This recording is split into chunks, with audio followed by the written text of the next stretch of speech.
ഇത് സർക്കാർ ഒന്നും ചെയ്യുന്നില്ല എന്ന് സമർത്ഥിക്കാൻ ഇപ്പം പ്രതിപക്ഷം നമ്മുടെ എൻ്റെ പ്രിയപ്പെട്ട സുഹൃത്ത് ജിൻഡോയെ പോലെയൊക്കെ മാധുവിന് എന്തോ നിർബന്ധമുള്ള പോലെ. അല്ല ഞാൻ കംപ്ലീറ്റ് ഞാൻ ആ ഒരു സ്റ്റേറ്റ്മെന്റ് പറയാനുള്ള കാരണം ഞാൻ പറയാം. സർക്കാർ കോടതി പറയുന്നതിനനുസരിച്ച് ചെയ്യാം എന്ന് പറഞ്ഞിട്ടുണ്ട്. പിന്നെ സർക്കാരിനെ നയിക്കുന്ന പാർട്ടിയുടെ സെക്രട്ടറി ഉൾപ്പെടെ പറഞ്ഞു ഞങ്ങൾക്ക് വ്യക്തിപരമായ അല്ലെങ്കിൽ നമുക്ക് സ്ഥാപിത താല്പര്യങ്ങളൊന്നുമില്ല. ഗവൺമെന്റും പറയുന്നുണ്ട് സ്ഥാപിത താല്പര്യങ്ങളൊന്നുമില്ല.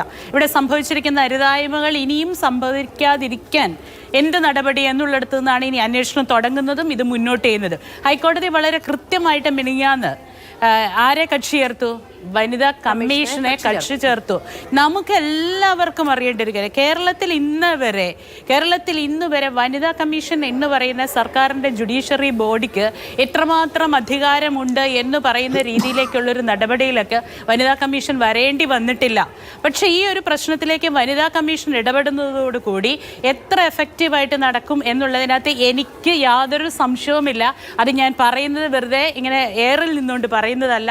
സീരിയൽ രംഗത്ത് എനിക്ക് വ്യക്തിപരമായി ഉണ്ടായ ഒരു പ്രശ്നത്തെ കുറിച്ച് വനിതാ കമ്മീഷന് ഞാൻ പരാതി കൊടുത്തപ്പോൾ വനിതാ കമ്മീഷൻ അധ്യക്ഷയ്ക്ക് ഞാൻ നേരിട്ട് പോലുമല്ല, ഞാൻ ഫെഫ്കയോട് പരാതി കൊടുക്കുകയും ഫെഫ്കയുടെ ഫെഡറേഷൻ്റെ ജനറൽ സെക്രട്ടറി ബി ഉണ്ണികൃഷ്ണൻ സാറിൻ്റെ ഒരു നോട്ട് ഉൾപ്പെടെയുള്ള ഒരു റെക്കമെൻഡേഷൻ വനിതാ കമ്മീഷന് പോകുന്ന രീതിയിൽ ഒരു മെയിൽ അയക്കുകയും ചെയ്തതിൻ്റെ അടിസ്ഥാനത്തിൽ പിറ്റേ ആഴ്ച സീരിയൽ രംഗത്തുള്ള സ്ത്രീ തൊഴിലാളികൾ ഉൾപ്പെടെയുള്ള സീരിയൽ രംഗത്തെ സമഗ്ര ഇടങ്ങളെയും കൂടി ബന്ധിപ്പിച്ചിട്ട് ഒരു ഹിയറിംഗ് നടത്തിയിട്ടുണ്ട് വനിതാ കമ്മീഷൻ.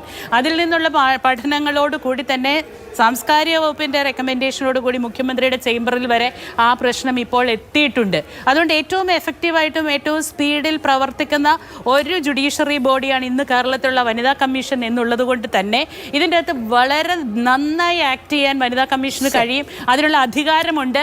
സർക്കാർ ബോഡികൾ അത്തരത്തിലുള്ള ഇടങ്ങളിലൂടെ തന്നെയാണ് പ്രവർത്തിക്കേണ്ടത്. നേരത്തെ മാധു പറഞ്ഞ ഒരു കാര്യം